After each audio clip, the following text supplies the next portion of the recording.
শ্রদ্ধা জানাই গণতন্ত্রের মানুষ পুত্র হোসেন শহীদ সোহরাওয়ার্দীর প্রতি। আমি শ্রদ্ধার সাথে স্মরণ করি বাংলাদেশ আওয়ামী লীগের এবং সহযোগী সংগঠনের নেতৃবৃন্দ বাংলাদেশের মানুষের সেই ভাষা আন্দোলন, অধিকার আন্দোলন, স্বাধিকার আদায়ের আন্দোলন, মহান মুক্তিযুদ্ধে যারা জীবন দিয়েছেন তাদের প্রতি। মহান আত্মত্যাগের মধ্য দিয়েই মহৎ অর্জন জাতির পিতা বঙ্গবন্ধু শেখ মুজিব বলেছিলেন।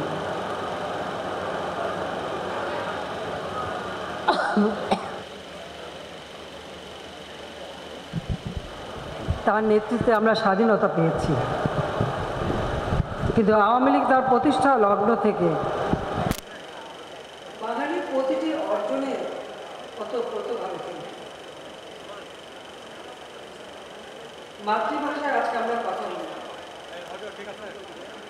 মাতৃভাষায় কথা বলার অধিকার 21শে ফেব্রুয়ারিকে শহীদ দিবস হিসেবে ঘোষণা, শহীদ মিনার নির্মাণের প্রকল্প গ্রহণ, 21শে ফেব্রুয়ারি আন্তর্জাতিক মাতৃভাষা দিবস হিসেবে স্বীকৃতি অর্জন, সবই কিন্তু আওয়ামী লীগের অবদান। আওয়ামী লীগই দেশে এবং জাতীয় আন্তর্জাতিকভাবে সংগ্রামের মধ্য দিয়ে, ত্যাগের মধ্য দিয়ে এই অর্জন নিয়ে এসেছে।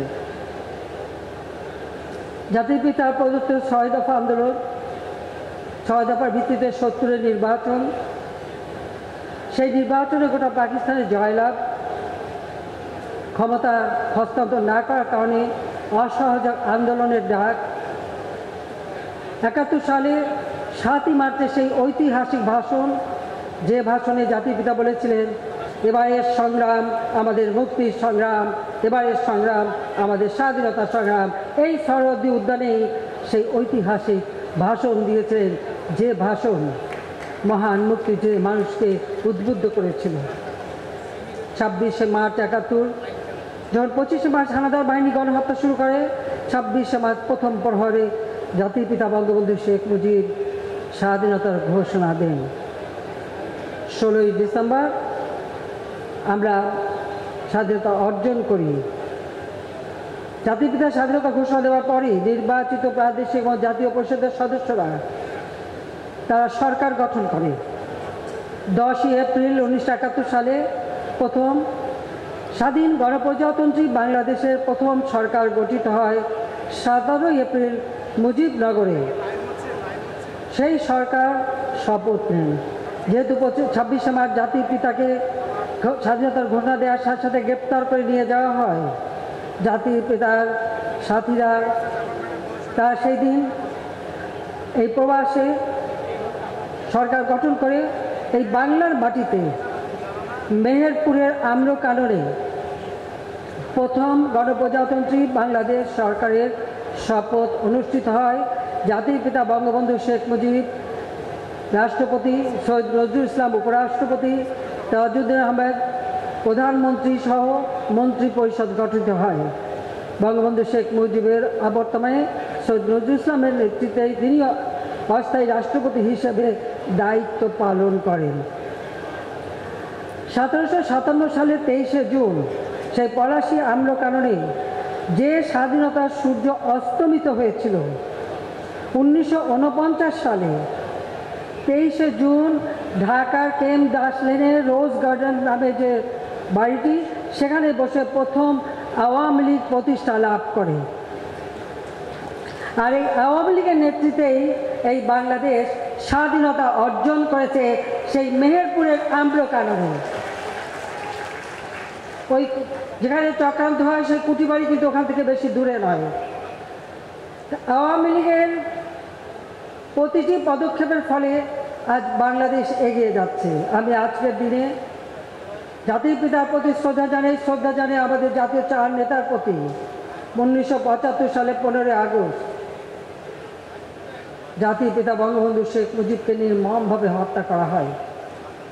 সংবিধান লঙ্ঘন করে অবৈধভাবে ক্ষমতা দখলে পালা শুরু হয়। 3রা নভেম্বর 71 সাল ঢাকার সব কেন্দ্রীয় কারাগারে সৈয়দ নজরুল ইসলাম, তাজউদ্দিন আহমেদ, মনসুর আলী এবং কামরুজ্জামানকে নির্মমভাবে হত্যা করা হয়। আমি তাদের প্রতি শ্রদ্ধা জানাই।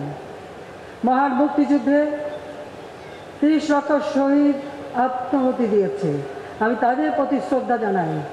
হানাদার পাকিস্তানি বাহিনীর হাতে নির্যাতিত আমার মা বোনেরা, যাদেরকে স্বাধীনতার পর উদ্ধার করা হয়েছিল, আমি সেই মা বোনদের প্রতি আমার শ্রদ্ধা জানাই।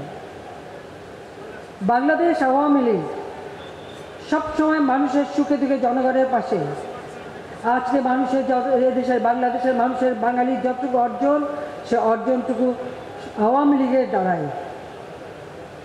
কিন্তু বারবার এই দলের উপর আঘাত এসেছে, বারবার এই দলকে খণ্ড বিখণ্ড করা হয়েছে, বারবার এই দলের নিশ্চিহ্ন করবার চেষ্টা করা হয়েছে। সেই আইয়ুব খানের 58 সাল যখন শুরু, তখন থেকে নিয়ে শুরু করে বারবার এইভাবে আঘাত এসেছে। কিন্তু আওয়ামী লীগ গণমানুষের সংগঠন, আওয়ামী লীগ জনগণের অধিকার আদায়ের সংগঠন, আওয়ামী লীগ জনগণের আর্থসামাজিক উন্নতি করার সংগঠন। কাজে বারবার আঘাত এসেও এই সংগঠনকে কোনো ক্ষতি করতে পারে নাই। ফিনিক্স পাখির মতো যেমন সেই পুড়িয়ে ফেলার পরেও ভস্ম থেকে জেগে ওঠে, এই আওয়ামী লীগ ঠিক সেইভাবেই জেগে উঠেছে। খুব বেশি দিনের কথা না, 2007 সালেও চেষ্টা করা হয়েছিল আওয়ামী লীগ নিশ্চিত করে দিয়ে নতুন কিংস পার্টি গড়ে তুলবে, সেটাও সফল করতে পারেনি। তার কারণ আওয়ামী লীগের মূল শক্তি হচ্ছে বাংলাদেশের জনগণ, সাধারণ জনগণ, তৃণমূলের মানুষ। আওয়ামী লীগের অগণিত নেতা কর্মী, মুজিব আদর্শের সৈনিক, এই সৈনিকরা কখনো পরাভব মানে না, মাথা নত করে না। হয়তো কখনো কখনো কোনো নেতারা ভুল করেছেন, কেউ মনে করেছেন আওয়ামী লীগে থাকতে তারাই বড় নেতা, দলের থেকে নিজেকে বড় মনে করে কেউ দল ছেড়ে গিয়ে অন্য দল করেছেন, কেউ দল ছেড়ে চলে গিয়েছেন, কিন্তু তারা ভুল করেছেন। কেন? আপনারা দেখেন আকাশে মিটিমিটি তারা জ্বলে, তারা আলোকিত হয় কার দ্বারা? সূর্যের আলোতে আলোকিত হয়। যে সকল নেতারা ভুল করেছিলেন, তারা ভুলে গিয়েছিলেন, তারা আলোকিত এই আওয়ামী লীগের নেতৃত্বে ছিলেন বলেই এখান থেকে চলে যাওয়ার পর ওই তারা আর জ্বলে নাই, তারা আস্তে আস্তে নিবু নিবু কেউ কিছু মিটেই গেছে। কেউ ভুল বুঝে হয়তো ফেরত এসেছে, আমরা নিয়েছি। আবার কেউ এখনও বিভিন্নভাবে আওয়ামী লীগ সরকার পতন, ধ্বংস, নানা জল্পনা কল্পনা করে যাচ্ছে।